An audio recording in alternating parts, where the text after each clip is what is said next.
Indian sandwich party, Indian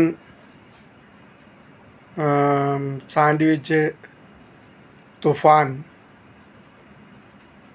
Indian water തുഫാൻ, ഇങ്ങനെയൊക്കെയാണ്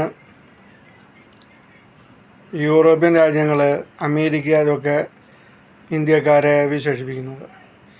ഇന്ത്യക്കാർ മൊത്തമായിട്ട് അങ്ങോട്ട് കുടിയേറി പാർക്കുകയാണെന്നുള്ള കളിയാക്കുന്നതിനുള്ള സൂചകമായിട്ടാണ് ഇവരിത് പറയുന്നത്. പക്ഷേ ഒരു കാലത്ത് ഇന്ത്യയിൽ പാലും തേനും ഒഴുകിയിരുന്നു.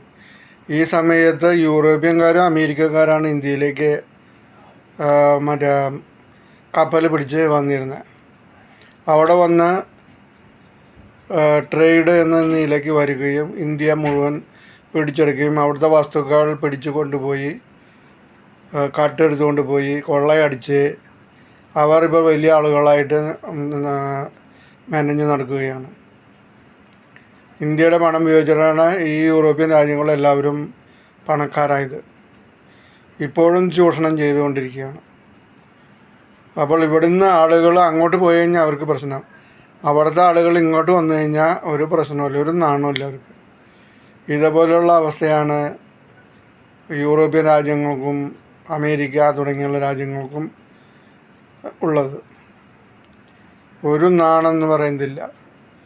മുമ്പ് ഇവിടെ വന്ന് ഇന്ത്യയിൽ വന്ന് കച്ചവടം നടത്തി ഇന്ത്യ മുഴുവൻ നാട്ടുരാജാക്കന്മാരുടെ കയ്യിൽ നിന്ന് പിടിച്ചെടുക്കുകയും തോക്കുപയോഗിച്ച് പല ആളുകളെയും വെടിവെച്ച് കൊല്ലുകയാണ് ഉണ്ടായത്.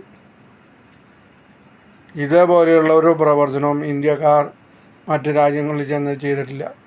ജോലിക്ക് പോകുന്ന അവിടുത്തെ സ്ഥലങ്ങളൊന്നും പിടിച്ചെടുത്തിട്ടില്ല. കച്ചവടം നടത്താൻ പോകുന്ന അവിടെ സ്ഥലങ്ങളൊന്നും പിടിച്ചെടുത്തില്ല. ആരെയും വെടിവെച്ച് വീഴ്ത്തിയിട്ടില്ല. ഇതെല്ലാം ചെയ്തത് യൂറോപ്യൻകാരാണ്. അല്ലാതെ ഇന്ത്യക്കാരും അവിടെ ചെന്നിട്ട് സ്ഥലം പിടിച്ചെടുക്കുകയോ കൊള്ള നടത്തുകയോ അവിടുന്ന് കൊള്ള നടത്തി ഇങ്ങോട്ട് കൊണ്ടുവരികയോ ചെയ്തിട്ടില്ല.